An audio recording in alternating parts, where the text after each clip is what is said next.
The Mafia Boss was stepping out of his car when something small tugged at his coat. Not a gun, not a threat.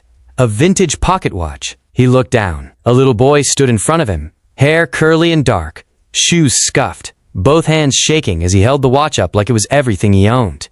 "Please," he said quietly. "This was my grandfather's." His men moved instantly, too close, too protective. But he raised his hand, stopping them. No one offered him watches. People offered him money, fear, and respect. He stared at the boy, something nagging at the back of his mind. "What do you want, kid?" The boy swallowed hard, forcing the words out. "I want you to visit my mom," he said. "She's dying." That made him freeze. The boy leaned closer, voice trembling. "She's in the hospital, room 347. She keeps saying your name." That's when he noticed the boy's eyes, dark brown, intense, strangely familiar, and the way he clutched that watch like a lifeline.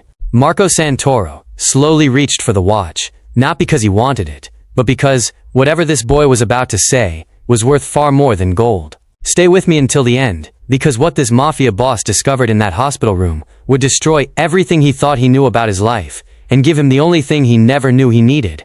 Before we begin, don't forget to like this video, hit subscribe, and comment where you're watching from. Now, let's get started. Marco Santoro had been running the East Side for 20 years. He'd built his reputation on three things: never looking back, never showing weakness, and never getting involved with kids. His territory stretched from the waterfront to the financial district. And everyone knew the rules. You paid on time, you kept your mouth shut, and you never brought family into business. That Tuesday evening started like any other. Marco was leaving his restaurant, Romano's, after meeting with his lieutenants about territory expansion. His black Mercedes waited at the curb, engine purring, while Sal and Tony flanked the entrance like silent sentinels. The neighborhood knew this routine. When Marco emerged at 8 o'clock sharp, people found somewhere else to be. Store owners suddenly remembered closing tasks. Mothers called their kids inside. And the smart ones crossed to the other side of the street before he even glanced their way. But this little boy didn't cross the street. He didn't run. He walked straight toward him with that vintage watch held out in his small hands. Marco had seen desperate people before. Grown men who owed money they couldn't repay. Business owners are behind on their payments. Rivals who thought they could negotiate their way out of a corner. Desperation had a look, a smell, a way of making people reckless. This was different. This child wasn't desperate in the way adults get desperate. He was purposeful, determined, like he'd planned every word he was about to say. His clothes were clean but worn, hand-me-downs that didn't quite fit. His jacket was too big, sleeves rolled up several times. But his eyes, those eyes held something Marco hadn't seen in years. Complete, unshakable conviction.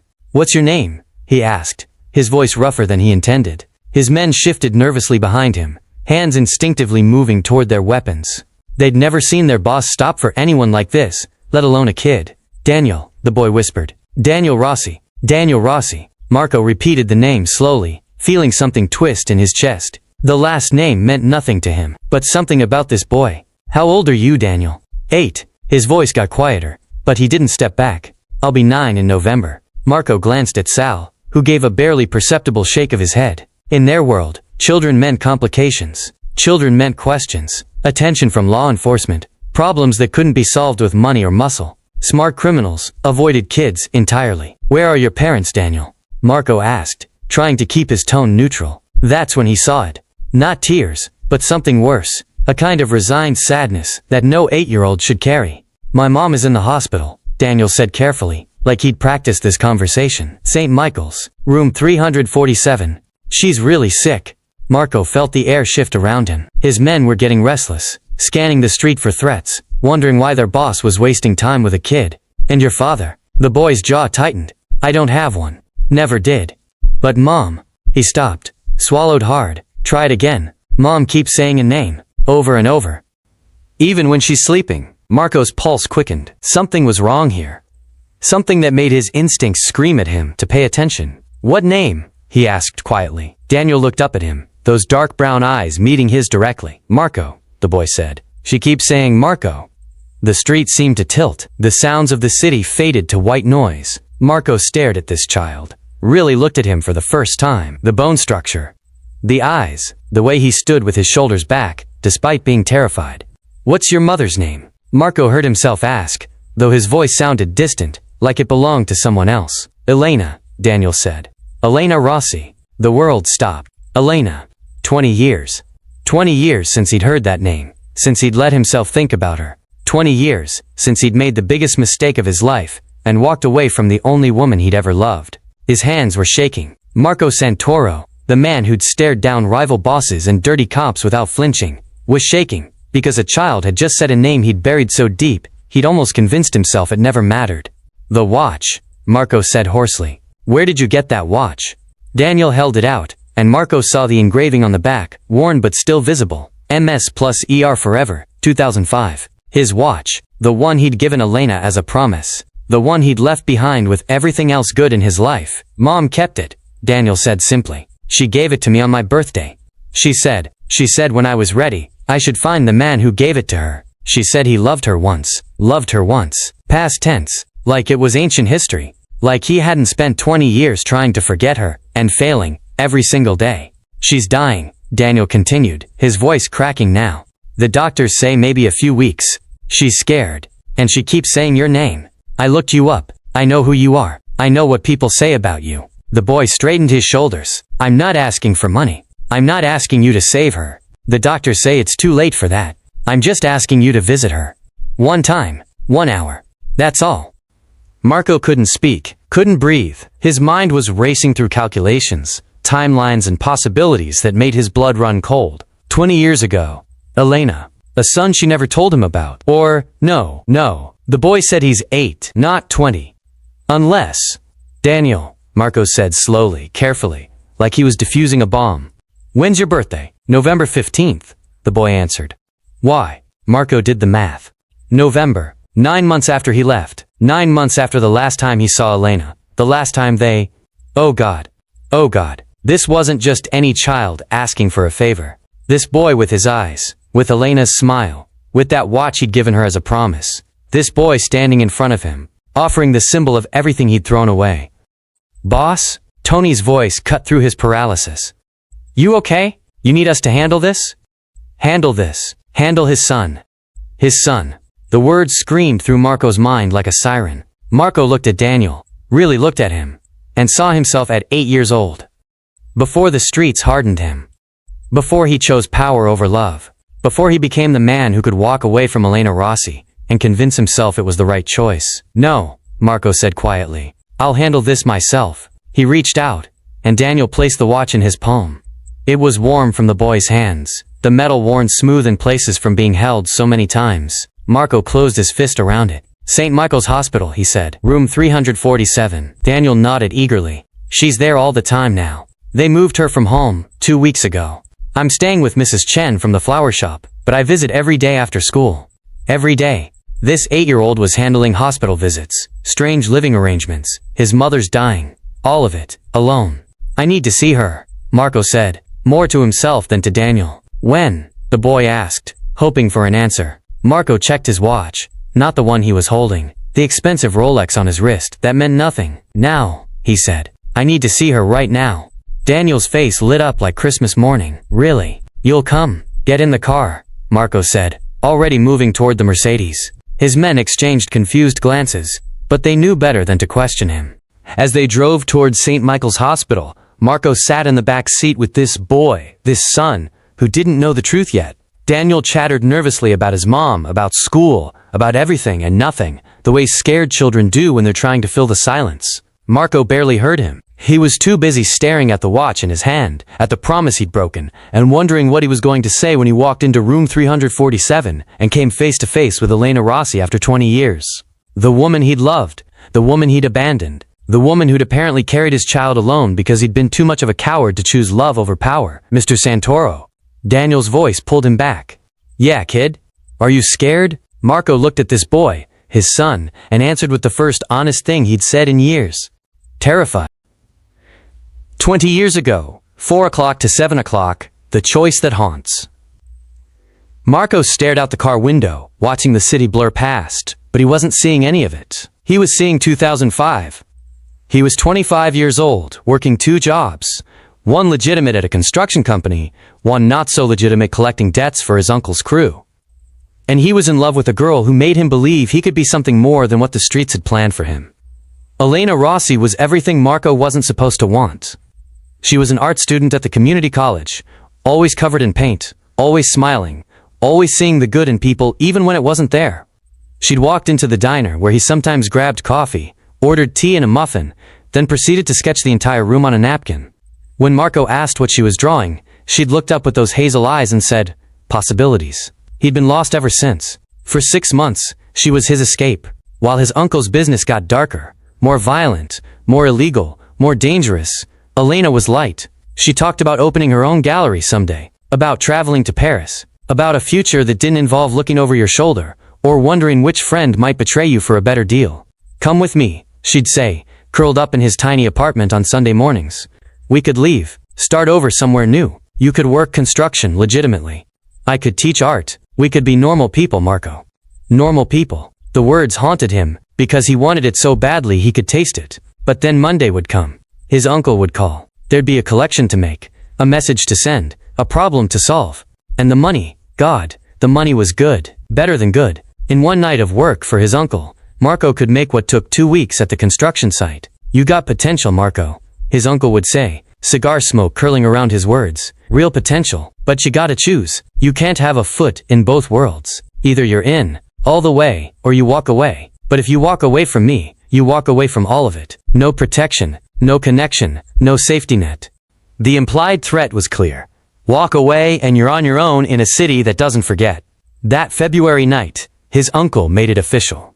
"I'm expanding operations," he said, sliding an envelope across the table. Inside was more cash than Marco had seen in his life. "This is your signing bonus. You come work for me full-time, I make you a lieutenant. Give it 5 years, you'll run your own territory. Give it 10, you'll be untouchable." "And if I say no?" Marco asked, though he already knew the answer. His uncle's smile didn't reach his eyes. "Then you say goodbye to this life, to the money, the respect, the protection. And you better hope none of my enemies remember you used to work for me." Marco went home to Elena that night, found her painting in the kitchen, barefoot, humming some song he didn't recognize. She looked so happy, so innocent, so completely untouched by the darkness that was creeping up his throat. "I got offered a promotion," he said. She turned, her face lighting up. "At the construction company? Marco, that's wonderful." "Not at the construction company." The light dimmed. She knew.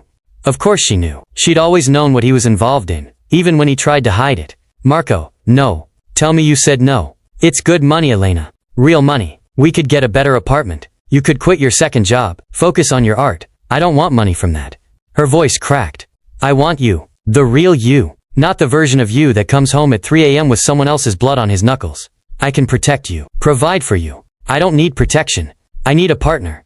A life. A future that doesn't end with you in prison or dead in some alley." She grabbed his hands. "We can leave, Marco. Tonight. Pack a bag and leave. Go to another city. Start over. Please, please, choose me." And that's when Marco made the choice that would haunt him for 20 years. He looked at this beautiful, hopeful woman who loved him, and he was terrified. Terrified that he wasn't good enough for the life she imagined. Terrified that he'd fail her, disappoint her, drag her down with him. Terrified that choosing love over power made him weak.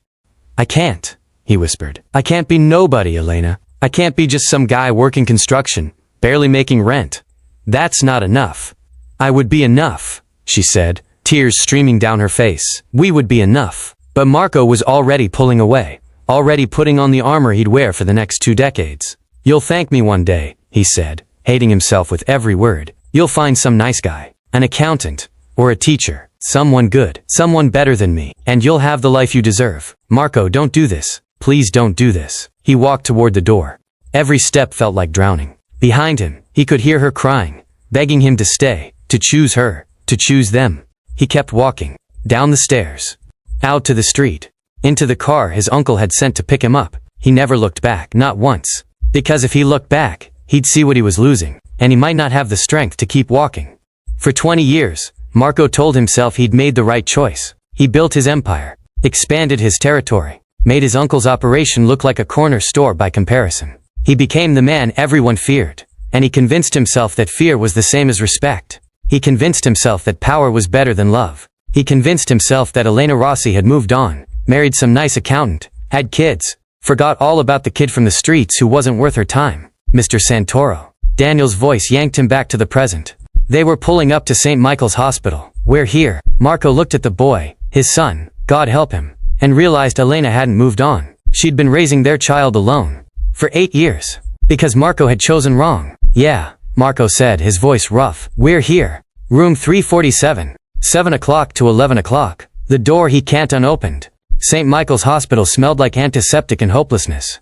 The kind of place where time moves differently. Too fast for the dying, too slow for everyone waiting. Marco had been in plenty of hospitals before, usually to intimidate witnesses or collect debts from doctors who'd made bad bets. He'd never been scared in a hospital. Until now. The fluorescent lights buzzed overhead as they walked through the lobby. Daniel moved with the confidence of someone who'd made this walk 100 times. Past the gift shop with its wilting flowers and sad balloons. Past the cafeteria where tired nurses grabbed stale coffee between shifts. Past the chapel where desperate people made bargains with God. "Elevators are this way," Daniel said, reaching for Marco's hand without thinking. The gesture was so natural, so trusting, it made Marco's chest ache. His son. This was his son. And the boy had no idea. They rode to the 3rd floor in silence. Marco caught his reflection in the polished elevator doors. Expensive suit. Hard eyes. The face of a man who'd spent 20 years becoming exactly what he'd wanted to be. And for the first time in 2 decades he hated what he saw. The doors opened with a soft ding. The oncology ward. Marco knew enough about hospitals to know what that meant. The hallway stretched ahead like a gauntlet. Room after room of people fighting battles they were losing. The beep of monitors. The hushed conversations of families saying goodbyes they weren't ready for. The smell of industrial cleaners trying and failing to mask the scent of death. "Room 347 is at the end," Daniel said quietly. "Mom likes that it has a window. She can see the park from her bed. She says watching the trees change makes her feel like time's still moving normal, you know?" Marco didn't trust himself to speak. He just nodded. They passed room 341, where an elderly woman slept while her children argued softly about care options. Room 343, where a young man lay unconscious, his parents holding vigil. Room 345, empty, the bed stripped, a nurse boxing up personal belongings. Everyone in this hallway was losing someone. But Marco was about to confront a ghost. "That's Mrs. Patterson, in 346, Daniel was saying, his voice nervous, filling the silence. "She gives me candy sometimes. Butterscotch. I don't really like butterscotch, but she's nice, so I take it anyway. Mom says that's what polite people do. Polite."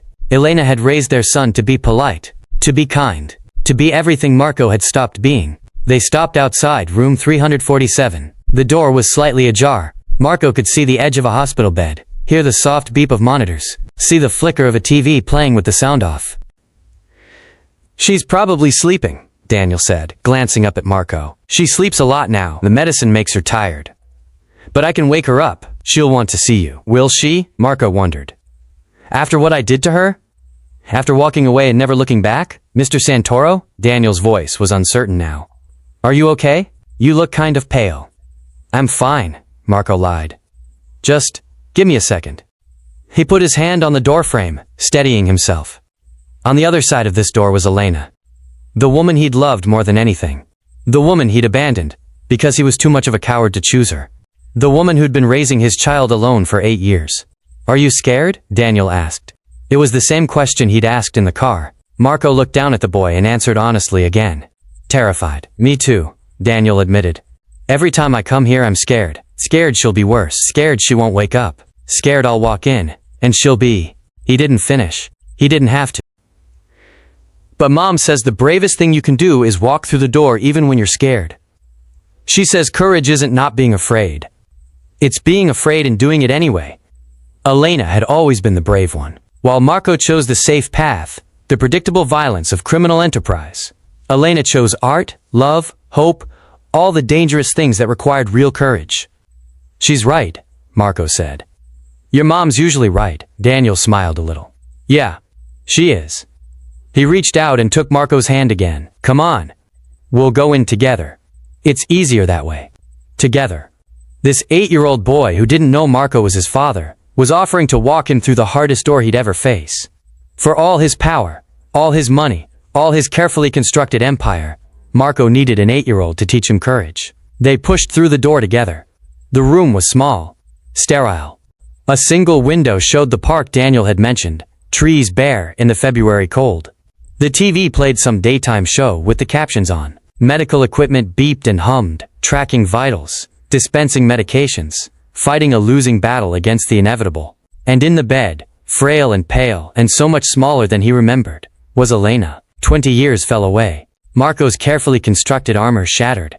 Because it was her. Older, thinner. Her auburn hair now thin and gray, her skin almost translucent.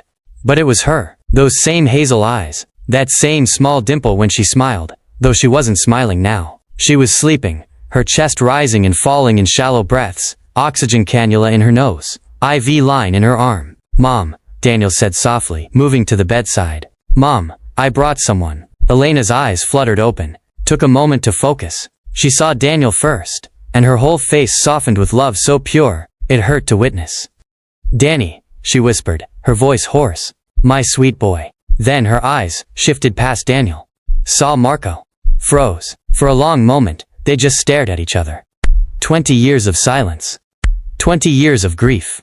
20 years of a love that never actually died, just got buried under bad choices and regret. "Marco." Elena's voice broke on his name. "You came. Danny said he'd try to find you, but I didn't think. I never thought." Marco moved to the bedside, his legs carrying him forward even though his mind had gone blank. He opened his mouth to speak, but what could he possibly say? "I'm sorry. I was wrong. I've thought about you every day for 20 years. Nothing was enough. Nothing could ever be enough." Daniel looked between them, confusion and hope warring on his young face. "Mom keeps saying your name," he said to Marco. "Even in her sleep. I heard her one night when I was visiting, and I thought maybe if I could find you. Maybe it would help," Elena finished, her eyes never leaving Marco's face. "Maybe I could explain." Her hand reached out, trembling. Not toward Marco, toward Daniel. "Baby, come here. There's something I need to tell you both." Marco felt his world tilt. This was it. The moment. Elena was going to tell Daniel the truth. Right here, right now, in this hospital room that smelled like medicine and dying flowers. And Marco had no idea if he was ready. But ready or not, he was about to learn what it meant to be a father. Daniel took his mother's hand. Elena held out her other hand toward Marco. "Please," she whispered. "Please, Marco. I need you both close for this." Marco took her hand. It was cold, so cold, and he could feel every bone through the papery skin. This woman he'd loved, this woman who'd been so full of life and color and hope, was dying. And he'd missed everything. Every moment. Every day. Every year. Elena looked at Daniel. Then at Marco. Then she placed their hands together, her own trembling hands covering both. "Marco," she said, tears already streaming down her face. "This is Daniel. Your son." The room seemed to stop. The monitors, the TV, the sound of his own heartbeat, everything went silent. "Our son," Elena continued, her voice breaking. "I found out I was pregnant 2 weeks after you left. I tried to find you, Marco. I called your old number. I went to your apartment. But you were gone. You'd vanished into your new life, and She had to stop, coughing, the sound wet and painful. Daniel looked panicked, reaching for the water cup, helping her drink through a straw. When she could breathe again, Elena continued. "I raised him alone. I gave him everything I could. I told him about you. The good parts. The man you were before you chose a different path." Marco stared at his hand holding Daniel's. His son. 8 years, he heard himself say, his voice hollow. "I've had a son for 8 years and didn't know." "I'm sorry," Elena whispered. "I tried to protect him. When I saw the news, the violence, the gang wars, your name, I couldn't bring a baby into that world. I made a choice, maybe the wrong choice, but I thought I was protecting him." Daniel was staring at Marco now, his dark eyes, Marco's eyes, wide with shock. "You're my dad?" The word hit, like a physical blow. "Dad. Marco didn't know what to say, how to explain, how to make sense of any of this. Elena squeezed both their hands. "Danny, I'm so sorry I didn't tell you. But your father, he didn't know. He never knew. This isn't his fault. Isn't his fault." Marco's voice came out harsh. "Elena, I left you. I walked away. If I'd stayed, you'd have gotten him killed," Elena said flatly. "Or corrupted. Or worse. I read about you, Marco. About your empire. About what you became. You think I wanted my son in that world?" She was right. Of course she was right. But it didn't make it hurt less. "Why now?" Marco asked. "Why have Daniel find me now?" Elena's eyes filled with new tears. "Because I'm dying, Marco. Weeks, maybe. And I realized Daniel needs someone. He needs family. She looked at their son. He needs a father. Even if that father is is the most dangerous man in the city. Elena finished.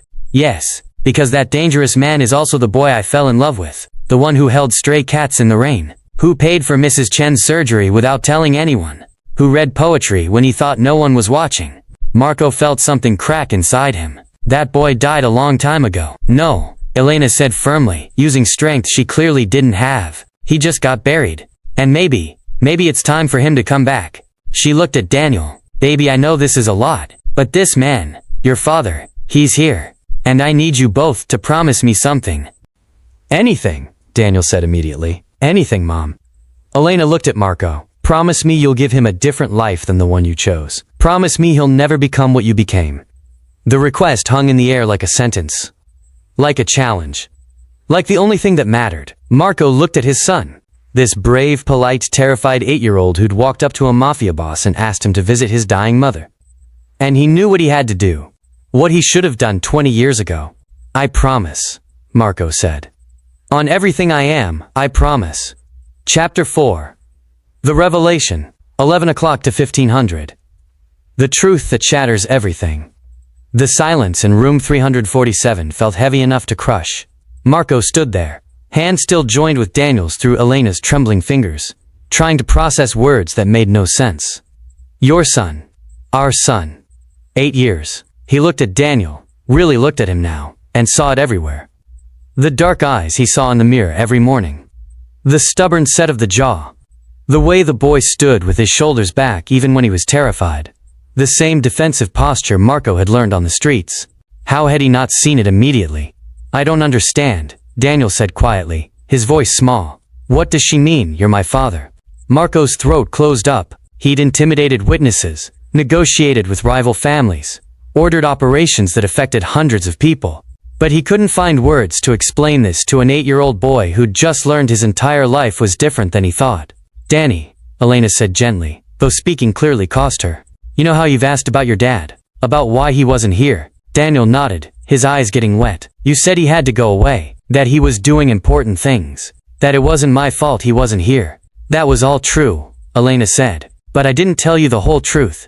Your father didn't know about you. I never got the chance to tell him before our lives went different directions. She squeezed Marco's hand. This is him. This is Marco. The man I told you I loved. The man who gave me that watch. Daniel's free hand went to his pocket, where Marco knew the watch was. The boy's mind was working. Marco could see it.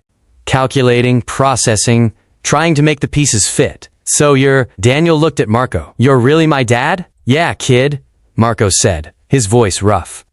I guess I am. You didn't know about me? Not until about an hour ago. Daniel processed this. Then, in that brutally direct way children have, asked, if you had known, would you have stayed? The question landed like a bullet. Marco looked at Elena, saw the same question in her eyes. The question she'd probably asked herself 1,000 times over the past 8 years. Would he have stayed? If Elena had told him she was pregnant, would he have chosen differently? I don't know, Marco admitted, because lying to his son seemed like the worst way to start. I'd like to think I would have. But 20 years ago, I was a different person. A coward. I chose power over love, because I was too scared to choose happiness. That's honest, Daniel said, surprising Marco. Mom says being honest is important, even when it's hard. Your mom's right. Marco knelt down, bringing himself eye level with Daniel. I made a lot of wrong choices, Daniel. The biggest one was walking away from your mother. I thought I was doing the right thing. I thought I wasn't good enough for her. But really, I was just scared. Are you still scared? Daniel asked. Terrified, Marco admitted. But this time, I'm not walking away.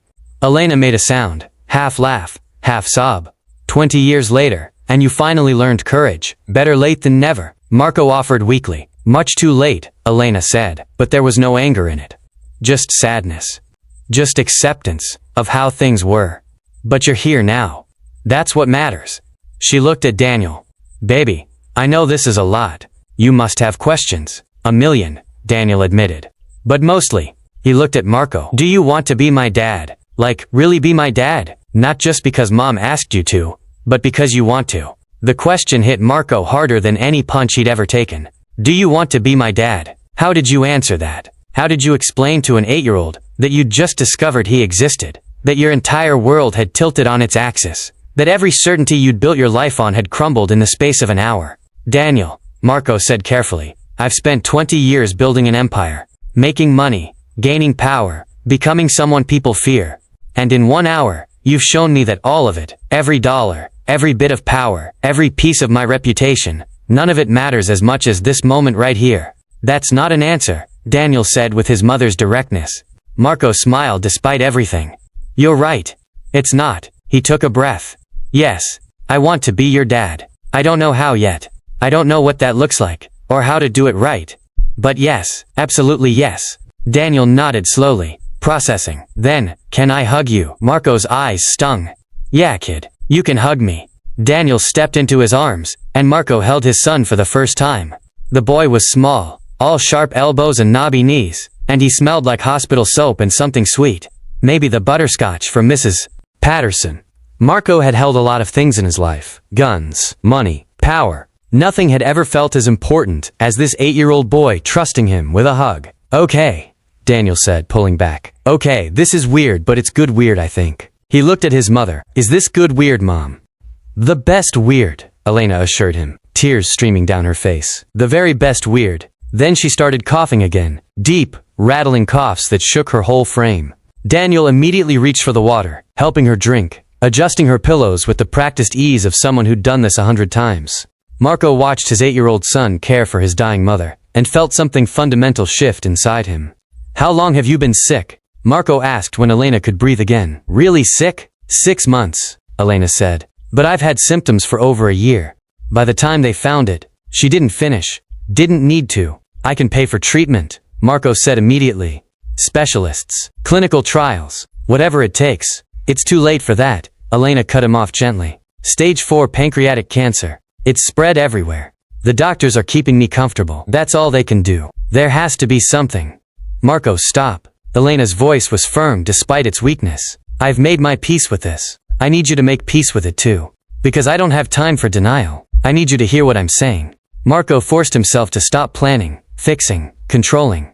I'm listening. I don't have much time. Weeks, maybe less. She looked at Daniel with such fierce love it hurt to witness. Daniel can't go into the system. He has no other family. My parents died when I was in college. No siblings. No one. He won't go into the system, Marco said immediately. He'll stay with me. With you. Elena's eyebrows rose. In your world.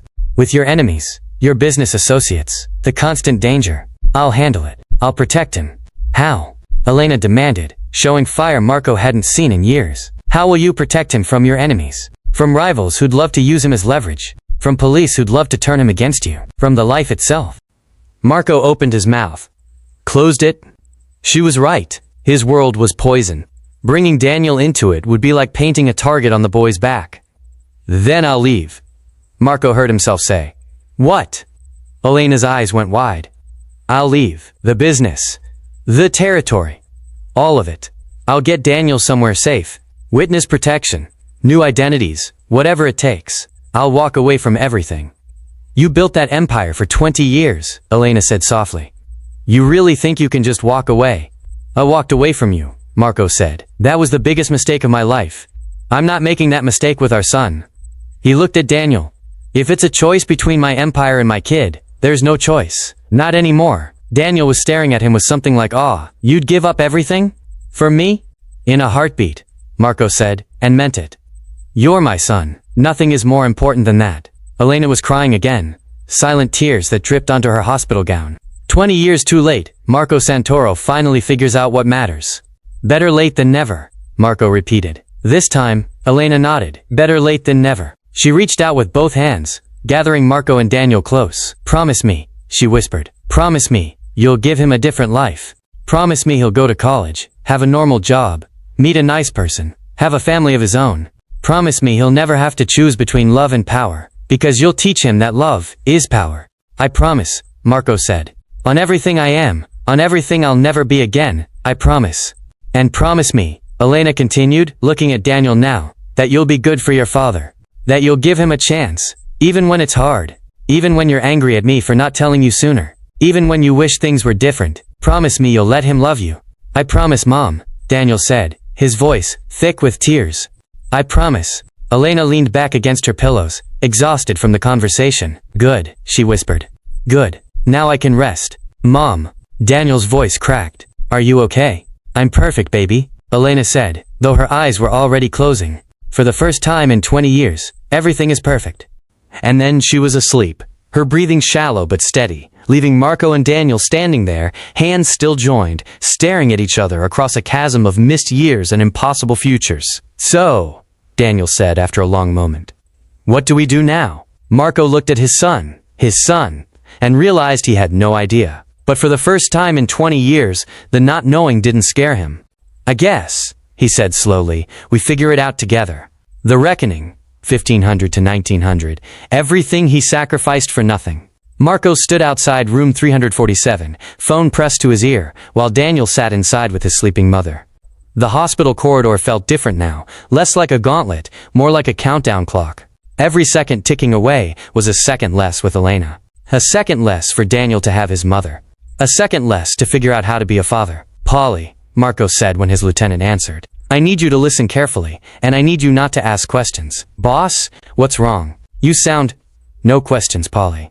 Just listen. Marco took a breath. I need a full background on witness protection. How it works, what the process is, what kind of deal I'd need to cut with the feds.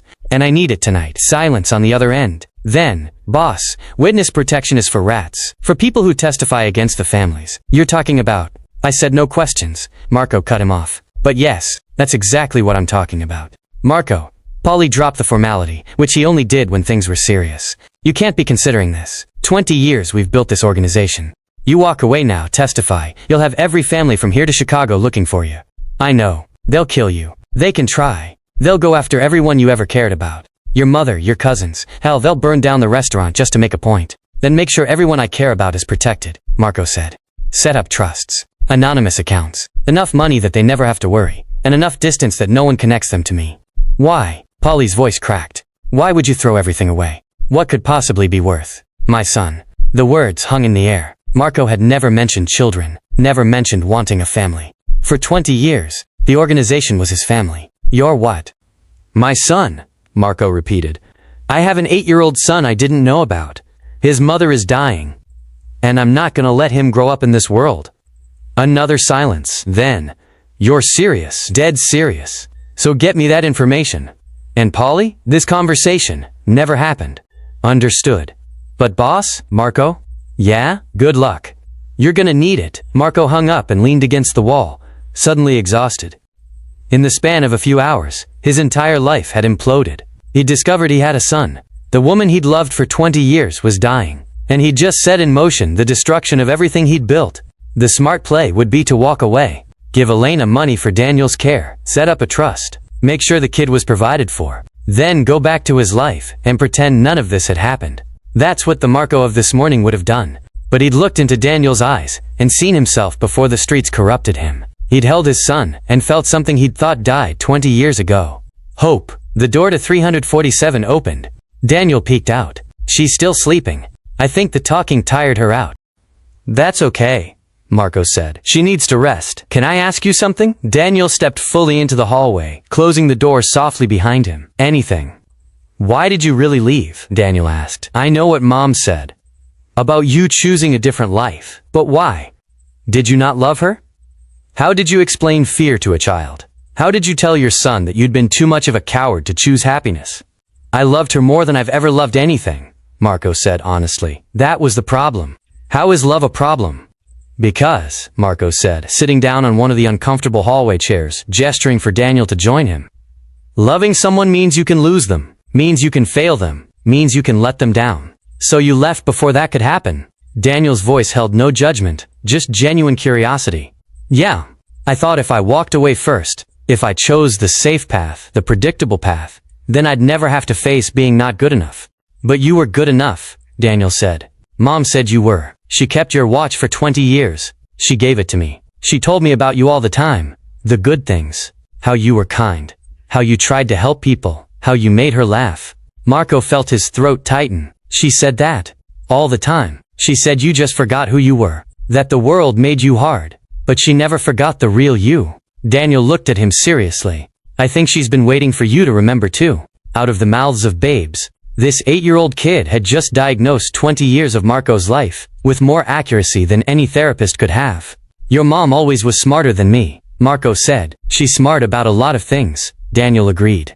But she was wrong about one thing. What's that?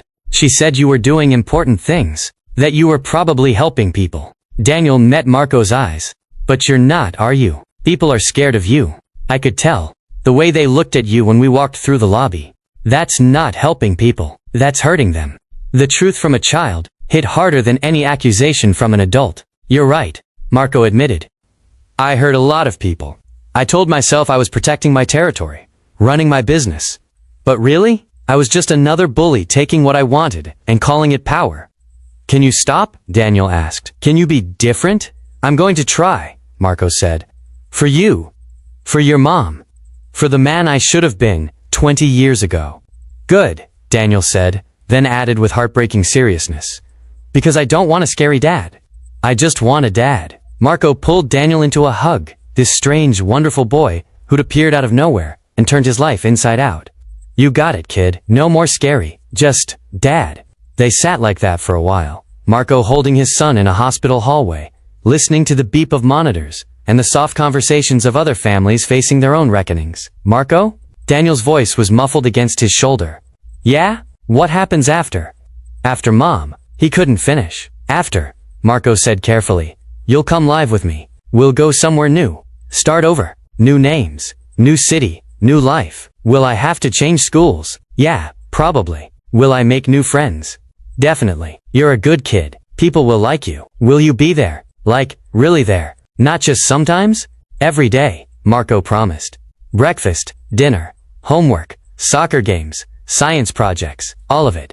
I missed 8 years. I'm not missing anymore. Daniel pulled back, searching Marco's face. You promise?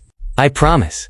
Okay, Daniel said, and somehow that simple word carried the weight of absolution. This child was choosing to trust him, to give him a chance he absolutely didn't deserve. The door to 347 opened again. A nurse poked her head out. Are you Marco? Yes. She's asking for you. Both of you. They hurried back inside. Elena was awake, looking more alert than she had earlier, though Marco suspected it was borrowed energy. The kind people get right before the end. One last surge before the final fade. I had them call Mrs. Chen, Elena said. She's going to take Daniel home for tonight. It's a school night. And he needs sleep. Mom, I want to stay. Daniel started. I know, baby. But you need rest. And I need to talk to your father. Adult stuff. Boring stuff. She smiled weakly. Tomorrow after school you can visit again. I promise I'll still be here. It was a promise she might not be able to keep, and they all knew it. Mrs. Chen arrived 20 minutes later. An elderly woman with kind eyes who hugged Daniel like he was her own grandson. You be good for Mrs. Chen, Elena told Daniel. I will, Mom. And Daniel? Elena caught his hand. I love you. More than all the stars. You know that, right? I know, Mom. I love you too. Daniel looked at Marco. You'll be here tomorrow? Wild horses couldn't keep me away, Marco promised. After they left, the room felt too quiet. Elena and Marco alone for the first time in 20 years. So, Elena said. Here we are. Here we are, Marco echoed, sitting in the chair beside her bed. 20 years later. Both of us dying in our own ways. Elena laughed, which turned into coughing. When she recovered, she said, That's dark, Marco. I learned from the best. I wasn't dark. I was realistic. You were hopeful, Marco corrected. Even when you had no reason to be. You still are. You raised our son to be hopeful too. He's a good kid, Elena said softly. The best thing I ever did. The best thing we did, Marco corrected. I might not have been there, but he's still half me, whether I deserve that or not. He has your stubbornness, your intensity, that look you get when you're figuring something out. Elena smiled. But he has my kindness, my optimism, my belief that people can be better than they are. I don't deserve him, Marco said. No, Elena agreed. You don't. But he deserves you. The you that could have been. The you that I still believe is buried under 20 years of bad choices. That's a lot of faith in a man who walked away from you. I've had 20 years to be angry, Elena said. To hate you. To wish things were different. But anger is exhausting, Marco. And I don't have energy to waste. She reached for his hand. So I chose to remember the good. The man who saved kittens, and paid for strangers' medical bills, and read poetry, when he thought no one was looking. That man is still in there. What if he's not? Marco asked. What if I'm just who I became? then Daniel will find him, Elena said with certainty. Children have a way of bringing out the best in us, of making us want to be better. He'll find that man, Marco, and you'll become the father he needs. I don't know how, Marco admitted. I don't know how to be a father, how to raise a kid, how to be normal. Nobody knows how, Elena said. You just love them, protect them. Show up, and when you mess up, because you will mess up, you apologize and try to do better. That's it. That's the secret? That's it. Love, presence, honesty. The rest you figure out as you go. She squeezed his hand, with what little strength she had. And Marco, you're going to be okay, both of you. You're gonna build a life together. And her voice broke. I won't be there to see it. But I'll know. Somehow, I'll know. Elena, promise me one more thing, she interrupted. Anything. When it gets hard, and it will get hard. When Daniel is 13 and angry, or 16 and pushing boundaries, or 20 and making his own mistakes. When you want to give up, or you think you're failing, or you forget why you're doing this. She pulled his hand to her chest. Remember this moment. Remember that you promised me. Remember that love is worth more than power. And keep going. I promise, Marco said, his voice breaking. I swear to God, Elena, I promise. Good, she said, relaxing back. Then I can let go. Knowing he has you. Knowing you'll keep him safe. Knowing the story doesn't end here. But part of it did end there. Part of Elena's story. Part of Marco's old life. Part of the what could have been that they'd carried for 20 years. That night, Marco stayed in the chair beside her bed, holding her hand, watching her sleep, and trying to memorize every detail. Because in his bones, he knew. They were running out of time. Racing against time, 1900 to 2200. The days that heal and hurt. 3 days became a routine. Daniel would go to school, something Marco insisted on, because Elena had insisted on it. His life doesn't stop because mine is ending, she'd said firmly. So every morning, Marco picked Daniel up from Mrs. Chen's apartment at 7:30. They'd stop at the corner deli for breakfast, usually a bagel with cream cheese for Daniel, black coffee for Marco, though Daniel had convinced him to try hot chocolate once. It's like coffee for kids, Daniel had explained seriously. Sweet instead of bitter. Sweet instead of bitter.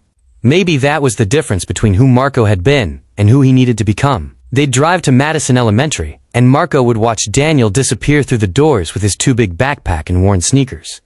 The first day, Marco had noticed other kids with new shoes, brand-name backpacks, the latest phones. He'd wanted to take Daniel shopping immediately. Buy him everything, make up for 8 years of not being there. But Elena had stopped him. He doesn't need things, Marco. He needs consistency, stability, presence. The shoes can wait, so Marco learned to be present. He'd arrive at the hospital by 8:15, usually with coffee for the nurses who'd gotten to know him. They'd been skeptical at first, this hard-looking man in expensive suits. But they'd seen how he was with Elena, how he'd help adjust her pillows, hold the cup while she drank through a straw, read to her when she was too tired to keep her eyes open. You're not what I expected, Nurse Rodriguez had said on day 2. What did you expect? Someone colder, meaner, the way Elena described her past. She'd trailed off. Marco had smiled sadly. I was that person. Trying to learn to be better. Every morning, he and Elena would talk. Really talk. About Daniel's childhood. About the moments Marco had missed. She showed him photos on her phone. Daniel as a baby, round-faced and serious. Daniel at 3, covered in birthday cake. Daniel at 5, missing his front teeth, grinning at the camera. Daniel at 7, school picture day, hair slicked down, trying to look grown up. He asked about you constantly, Elena said, scrolling through the photos. Especially when he was little. Why don't I have a daddy? Where did my daddy go? Doesn't my daddy love me? Each question was a knife to Marco's heart. What did you tell him? The truth, that you didn't know about him. That if you had known, things might have been different. That love is complicated, and adults make mistakes, but those mistakes aren't children's fault. You could have hated me, Marco said. Made me the villain. What good would that do? Elena asked. Make my son hate a father he'd never met? Poison him with bitterness that wasn't his to carry? She shook her head. No. I wanted him to have hope. Even if you never came back, I wanted him to believe his father was good somewhere, doing good things, maybe thinking about him. I thought about you, Marco said. Both of you. Even before I knew. There was always this hollow feeling, like something was missing, but I couldn't figure out what. That was us, Elena said softly. Your family. The one you would have had. They'd talk about Daniel's interests, dinosaurs, especially velociraptors. Space exploration. Building things with Legos. He wanted to be a teacher when he grew up, like his mom used to be before she got too sick to work. A teacher? Marco had said, surprised. Not a firefighter or astronaut. He wants to help kids who feel left out, Elena explained. Kids who don't have parents at school events. Kids who sit alone at lunch. He wants to make sure nobody feels as alone as he sometimes felt. That killed Marco. His son, at 8 years old, had already decided to dedicate his life to making sure other kids didn't feel the pain he'd felt. The pain Marco had caused by not being there. Every afternoon at 3:30, Marco would leave to pick up Daniel from school. The other parents had started to notice him. This intense man who'd appear in his Mercedes, who'd crouch down to Daniel's level to hear about his day, who'd high-five Daniel's friends without a trace of the hardness he showed the rest of the world. That's Daniel's dad, Marco had overheard one kid whisper. I didn't know he had a dad. Me neither, another kid responded. But he seems cool. He brought cupcakes for everyone yesterday. The cupcakes had been Daniel's idea. It was another kid's birthday, and that kid's parents hadn't sent treats. Daniel had been worried the birthday kid would feel bad, so Marco had stopped at the bakery, the fancy one on 5th Avenue, and bought 3 dozen cupcakes. Chocolate, vanilla, red velvet, enough for the whole class and the teachers. You didn't have to do that, Elena had said when Daniel told her the story that evening. Yes, I did, Marco had replied. Daniel asked. And I'm done saying no to things that matter. Back at the hospital each evening, they'd have dinner together, all 3 of them. Daniel would do homework at the small table by the window. Elena would rest. Marco would help with math problems, sounding out spelling words, checking to make sure Daniel was understanding his reading assignments. You're good at this, Elena observed one night, watching Marco and Daniel work through a particularly tricky word problem. At what? Being a dad. The everyday parts. The homework and the patience and the being there. I'm winging it, Marco admitted. But yeah, it's good. It feels right. On the 5th day, Polly called with the information Marco had requested. It's not good, boss. To get witness protection, you'd need to testify. Really testify. Names, dates, operations. Everything. And even then, the feds might not take the deal. You're too high profile. Make them take it, Marco said. Call in every favor we have. Every dirty cop. Every compromised prosecutor. Every politician on our payroll. I need this to happen. You're really doing this. I have no choice, Polly. He's my son. On the 7th day, Elena started to fade noticeably. The conversations got shorter. She slept more. The pain medication was increased. Nurse Rodriguez pulled Marco aside. It won't be long now. Maybe a week. Maybe days. You should prepare Daniel. How did you prepare an 8-year-old for losing his mother?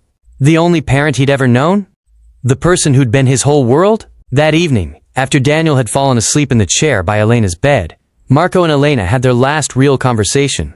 Tell me something, Elena said, her voice barely above a whisper. Anything. When you think about the future, about raising Daniel, are you scared? Terrified, Marco admitted. Good, Elena said. Good parents are always a little scared. It means you care enough to want to get it right. What if I mess up? What if I damage him? You will mess up, Elena said, matter-of-factly. You'll say the wrong thing. Forget an important event. Make a decision he hates. But Marco, that's parenting. The key is apologizing when you're wrong. Showing up even when it's hard. Loving him even when he's angry at you. He'll be angry, Marco said. At me. At you. At the whole situation. He will, Elena agreed. Probably around 13. Lots of you're not my real dad, and you don't understand, and mom would have let me. You have to weather that. Love him through it. Remember, it's not really about you. It's about his grief. How do you know all this? I read a lot of parenting books, Elena said with a weak smile. Had a lot of time in waiting rooms. And I talked to Mrs. Chen. She raised 3 kids alone, after her husband died. She told me the anger always comes, but so does the healing, if you're patient. I'm not known for patience, Marco said. Then learn, Elena said simply. For him, learn patience, tenderness, forgiveness. Learn to say I don't know, and I'm sorry, and I'll do better. Learn to be human again, Marco. Because that's what he needs. Not a mafia boss. Not a protector. Just a dad who tries. What if trying isn't enough? It's all any of us can do, Elena said. Try, fail, try again. Love harder. That's the whole job. On the 9th day, Elena called Daniel and Marco to her bedside. She looked more alert than she had in days, and Marco recognized it. The last burst of energy before the end. His own mother had had it, right before she passed. I need you both to listen, Elena said, gathering their hands. I don't have much time, and I need to say this while I still can. Mom, don't, Daniel's voice cracked. Shh, Baby, let me finish. Elena looked at them both. Daniel, you are the best thing I ever made. You are kind and brave and good, and you're gonna have a wonderful life. I won't be there to see it, but your dad will. He's going to take care of you. I don't want him to, Daniel said, tears streaming. I want you. I know, baby. I want that too. But I can't. So you have to let your dad love you. Let him mess up, and try again. Let him learn with you. Promise me you'll give him a real chance. I promise, Daniel sobbed. Good boy. Elena turned to Marco. And you're gonna want to give up. When it's hard, when Daniel's angry, when you feel like you're failing, don't. Keep trying. Keep loving him. Keep being there. I will, Marco said, his own tears falling now. I swear. I know you will, Elena said, her voice getting weaker. Because that's what love is. It's showing up, day after day, even when it's hard. Especially when it's hard. She looked at them both. Take care of each other. That's all I ask. Take care of each other. We will, Mom, Daniel promised. We will, Marco echoed, and then Elena closed her eyes, exhausted from the effort. I love you both, she whispered, so much. She fell asleep, holding their hands. And in that moment, Marco felt something shift. His old life, the power, the empire, the carefully constructed walls, it all fell away. What remained was simple, elemental, a dying woman who'd loved him, a son who needed him, and a future that terrified him, but pulled him forward anyway. The goodbye. 2200-2600. When love comes full circle. It happened on a Tuesday morning, the same day of the week that Daniel had first approached Marco in that parking lot. 12 days that had changed everything. Nurse Rodriguez called Marco at 6:47 a.m. He was already awake. He'd barely slept since Elena had gone into decline. You should come now, she said gently, and bring Daniel. Marco's hand shook as he got dressed. The expensive suits felt wrong somehow, like costumes from a play he was no longer performing in. He put on jeans, ones he'd bought specifically for spending time with Daniel, because his son had pointed out that nobody's dad wore suits all the time. Are you a businessman or a dad? Daniel had asked. Both, Marco had said. But I'm learning to be more dad than businessman. He picked up Daniel from Mrs. Chen's apartment. The elderly woman knew without being told. She'd already had Daniel dressed, his small overnight bag packed. You be strong for your mama, she told Daniel, hugging him tight. And you, she said to Marco, gripping his arm with surprising strength, you be strong for him. The drive to the hospital was quiet. Daniel held the vintage watch, turning it over and over in his hands. Marco wanted to say something comforting, something wise, something that would make this easier. But there were no words for this, no way to make it better. They found Elena awake, propped up on pillows, oxygen mask on her face. The medical team had done what they could to make her comfortable. The chaplain was there, standing respectfully in the corner. Nurse Rodriguez smiled sadly at them. Take all the time you need, she said, ushering everyone else out. The room fell silent, except for the beep of monitors, and Elena's labored breathing. Hey Mom, Daniel said, crawling onto the bed beside her, careful of all the tubes and wires. He'd done this so many times over the past 12 days, he knew exactly where to position himself. Hey baby, Elena's voice was muffled by the oxygen mask, but her eyes were clear. Present. Hi. Marco pulled a chair close, taking Elena's hand. It was so cold now, the skin papery thin. He could see every bone, every vein. How are you feeling? He asked. Because, what else do you say? Like I'm ready, Elena said simply. Tired, but not scared. That's good, Marco managed. That's good. Danny, Elena said, turning her head slightly to look at her son. I need you to listen, okay? Can you do that for me? Okay, Mom. You're going to be sad. For a long time, probably. And that's okay. You should be sad. But Danny, I need you to know. Her voice caught, and she had to stop, breathe, try again. I need you to know that you were the best part of my life. Every single day with you was a gift. Daniel was crying now, silent tears soaking into Elena's hospital gown. I don't want you to go. I know, baby. I don't want to go either. But I'm so tired, and it hurts, and I think it's time. No, Daniel said, his voice breaking. Not yet. Please, not yet. Danny, look at me. Elena waited until her son lifted his tear-stained face. You're gonna be okay. Your dad is gonna take care of you. He's going to make mistakes. So many mistakes, Marco confirmed, his own voice thick. But he's going to love you. And that's what matters. Love. Not being perfect. Just showing up. Trying. Being there. I promise. Marco said again, squeezing Elena's hand. I'll be there. Every day. Every moment. For everything. Elena smiled, and for just a second, Marco saw the girl he'd fallen in love with 20 years ago. Bright. Hopeful. Full of life. I know you will, she said. I can see it. The man you were. He's back. He's here. And I'm so. She had to stop. Breathe through the oxygen mask. I'm so grateful I got to see him one more time. Elena, no, let me finish. I have to. She was getting weaker now. Each word an effort. I have to tell you both. I love you. So much. You're my whole heart. Both of you. We love you too, Mom, Daniel said. More than anything. I love you, Marco said. I never stopped. Not for one day. Not for 1 second. I know, Elena whispered. I always knew. Her eyes were starting to drift closed. Elena, stay with us, Marco said, panic rising.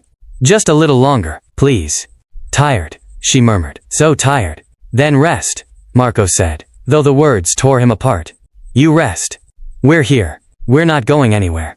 Together, Elena said. You'll stay together, always, Marco promised. I swear it. Good, Elena breathed. Then I can. I can.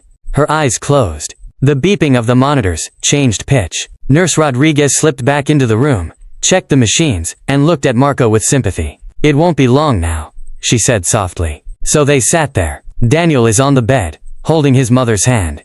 Marco is in the chair, holding her other hand, watching the rise and fall of her chest get slower, shallower, waiting for the inevitable moment they both dreaded and needed.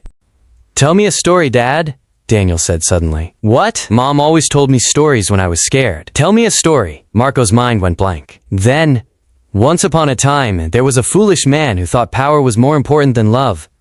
He told Daniel the story of a young man who made the wrong choice, who walked away from everything that mattered, who spent 20 years building an empire that meant nothing. And then, when he thought it was too late, a brave boy reminded him what really mattered. That's a sad story, Daniel said when Marco finished. It is, Marco agreed, but it has a happy ending.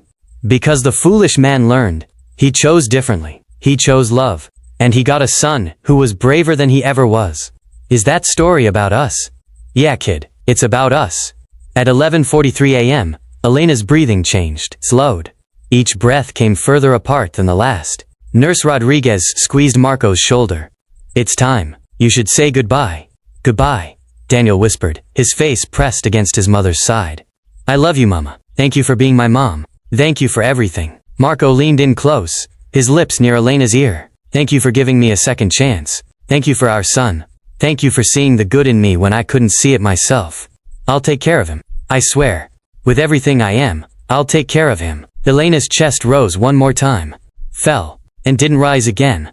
The monitor's steady beep became a single, continuous tone. Elena Rossi was gone.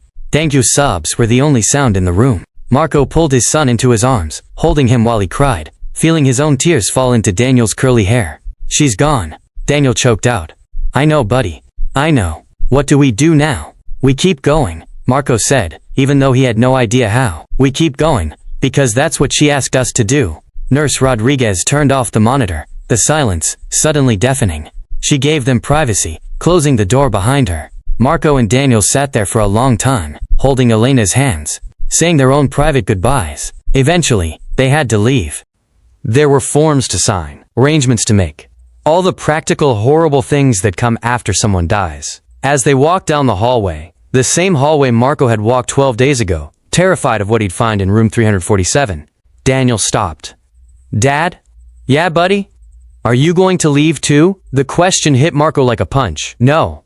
Never. I promise you, Daniel. I'm not going anywhere. Mom promised she wouldn't leave me alone, Daniel said, his voice small. She tried to promise, but she did anyway. Marco knelt, putting himself at eye level with his son. Your mom didn't want to leave. She fought so hard to stay. But sometimes, things happen that we can't control. That's different from choosing to leave. You chose to leave, Daniel said. And there was the anger Elena had predicted. The hurt, the accusation. You left her. You left us. You're right, Marco said, not flinching from the truth.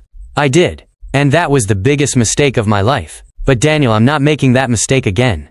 Ever. You're stuck with me now, kid. For better or worse. For every good day, and every bad day. I'm your dad, and I'm here, And that's not changing. Daniel studied his face. Promise? Promise. On everything. In your mom's memory. On this watch. Marco took the vintage watch from Daniel's pocket, pressed it into the boy's hand. On the promise I made 20 years ago and broke, I make you a new promise. I'm here, forever. Daniel looked at the watch. At Marco. Then he threw his arms around Marco's neck and cried. Not the quiet, controlled crying from before. The loud, messy, heartbroken crying of a child who'd just lost everything and was terrified of losing more. Marco held him. Right there in the hospital hallway, with nurses and visitors walking past, he held his son and let him cry. Let him rage. Let him grieve, because that's what dads do. They hold their kids when the world falls apart. We're going to be okay, Marco whispered into Daniel's hair. I don't know how yet, but we're going to be okay. The New Life. 26-002900. The man who walked away from an empire. The funeral was small. Mrs. Chen, a few of Elena's former colleagues from the elementary school, where she'd taught before getting sick, some parents whose kids had been in Daniel's class, and Marco standing beside his son at the graveside, holding his hand while the priest said words that didn't really matter. What mattered was Daniel's tight grip. What mattered was being there, that night, in a hotel room, because Marco's penthouse apartment felt wrong, felt dangerous, felt like it belonged to someone else. Daniel asked the question Marco had been dreading. Where am I going to live? Marco sat on the edge of the bed, choosing his words carefully. With me. But not here, not in this city. Why not? Because, Marco said, the life I built here isn't safe for you. I have enemies, people who try to hurt you, to hurt me. So we're gonna go somewhere new. Start over. Like witness protection? Daniel asked. Kids today know too much from TV. Exactly like that. Will I have a new name? We both will. Daniel thought about this. Can I pick my name? Sure, kid. What do you want to be called? Daniel, the boy said firmly. I want to keep being Daniel. That's who Mom named me. I don't want to lose that too. Okay, Marco said, his throat tight. Daniel, it is. We'll figure out the last name. What about you? I'll be Michael, Marco said. Michael Santos. It's close enough to remember. Different enough to hide. Michael. Daniel tested the name. Okay, I can call you that. You can call me Dad, Marco said. That's actually what I'd like. Dad, Daniel said. And even now, even after everything, the word made Marco's chest ache. Yeah, buddy. Are you scared? Terrified, Marco admitted. I've run an empire, faced down rival gangs, survived things that should have killed me. But raising you, being a good dad, that scares me more than anything ever has. Good, Daniel said, with a small smile that reminded Marco painfully of Elena. Mom always said, if you're not scared, you're not trying hard enough. The next 3 months were a blur. Marco made his deal with the federal prosecutors. Full testimony, complete cooperation, names, dates, operations, everything. In exchange, witness protection for him and Daniel. New identities, relocated to a different state. Polly had been furious. You're destroying everything we built. I'm building something I should have built 20 years ago, Marco had replied. A life with my son. That's worth more than all of this. His former associates called him a traitor, a rat, a coward. The headline screamed, Mafia Boss turns state's evidence. There were threats, attempts to reach him, messages that made it clear. Marco Santoro was a marked man, which was fine, because Marco Santoro was dying, and Michael Santos was being born. The courtroom testimony took 3 weeks. Marco sat in the witness box and dismantled his own empire, piece by piece. He named names, detailed operations, provided evidence that would put away 3 different crime families for decades. His old friends stared at him with hatred, with betrayal, with the promise of violence if they ever got the chance. Marco stared back and felt nothing. Just the overwhelming need to get through this. To get to the other side. To get to a life where he could be Daniel's dad and nothing else. When it was done, when the last testimony was given and the last deal signed, federal marshals moved them across the country. From the East Coast to a small town in Colorado, mountains, fresh air, a place where nobody knew who they had been. The house was small, 3 bedrooms, 1 bathroom, a kitchen that looked straight out of the 1970s. It had a yard, a real yard with grass, and a tree perfect for a tire swing. It was nothing like Marco's penthouse. It was perfect. This is home, Daniel asked, standing in the driveway, looking at the modest house. This is home, Marco confirmed. What do you think? It's small. Yeah, no bodyguards? Nope. No fancy car? Nope. Got us a used Toyota. Runs good though. Daniel looked at him. You gave up everything for this? I gave up nothing, Marco said firmly. I traded in things that didn't matter, for the one thing that does. You. They moved in with help from the witness protection coordinator, a no-nonsense woman named Sarah, who showed them how to be normal, how to shop at regular grocery stores, how to interact with neighbors without suspicious looks, how to just exist. Marco enrolled Daniel in the local elementary school, filled out paperwork as Michael Santos, insurance adjuster, met with Daniel's new teacher, Mrs. Patterson, who shook his hand and said, Daniel told me his mom passed recently. I'm so sorry for your loss. Thank you, Marco had said, and meant it. We're adjusting. He's a sweet boy, Mrs. Patterson said. Bright too. He'll do well here. And Daniel did. He made friends. Other kids who knew nothing about mafia bosses, or criminal empires, or witness protection. Kids who just saw another kid, who liked dinosaurs, and soccer, and building Legos. Marco learned to cook. Badly at first. There were a lot of burnt dinners, and smoke alarms, and pizza deliveries. But he learned.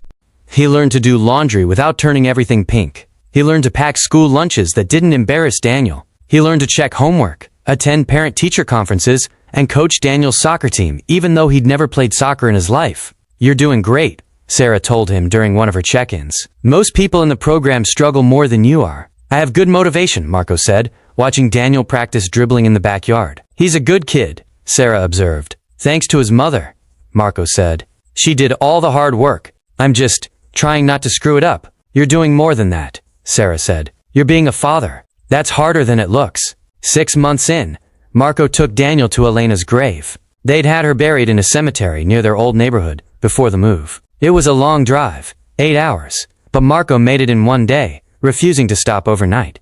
Why are we going? Daniel had asked. Because, Marco said, we need to tell your mom that we're okay. That we made it. That we're building the life she wanted for you. They stood at her gravestone. Simple, elegant, just her name and dates, and the words, Beloved Mother. Marco hung back while Daniel knelt, placing flowers on the grave. Hi, Mom, Daniel said softly. It's me. We moved to Colorado. Dad says you'd like it. There are mountains and trees, and my new school is really nice. Marco listened as his son told Elena about everything. About his new friends. About learning to ski. About how Dad wasn't very good at cooking but he was trying really hard. About how they read together every night before bed, and how Dad let him pick the books even when they were way below his reading level because comfort mattered more than challenge right now. I miss you, Daniel said, his voice breaking. Every day I miss you. But Dad's here. He's really here, Mom. Like you said he would be. He's not perfect but he's trying. And I think we're going to be okay. Marco felt tears running down his face. We are, buddy, he said softly. We're gonna be okay. Daniel finished his conversation with his mom, then walked over to Marco. Your turn. Marco approached the grave, knelt, put his hand on the cold stone. Hi, Elena. I hope, wherever you are, you can see us. See him. He's amazing. Everything good about him came from you. He paused, struggling with words. I kept my promise. Both promises. I left that life. We're safe now. Normal. He's in school. He's got friends. He's happy. And I'm learning to be what he needs. It's the hardest thing I've ever done, but it's also the best. Thank you, Marco said. Thank you for giving me a second chance. Thank you for believing the good man was still in there somewhere. Thank you for our son. He placed the vintage watch on the gravestone. I'm giving this back to you. Or, I'm leaving it here. Because I don't need a reminder anymore of promises I made and broke. I have Daniel. Every day with him is a promise I get to keep. They drove home in comfortable silence. That night, Marco tucked Daniel into bed, read 3 chapters of his current favorite book, and turned off the lights. Dad? Daniel's voice, in the darkness. Yeah?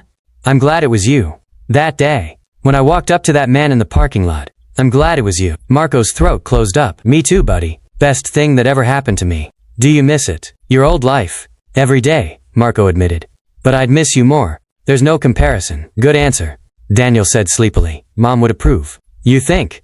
I know. She always said, you just needed a reason to remember who you really were. I guess I'm that reason. Yeah, kid. You are. Daniel was quiet for a moment. Then, I love you, Dad. It was the first time Daniel had said it.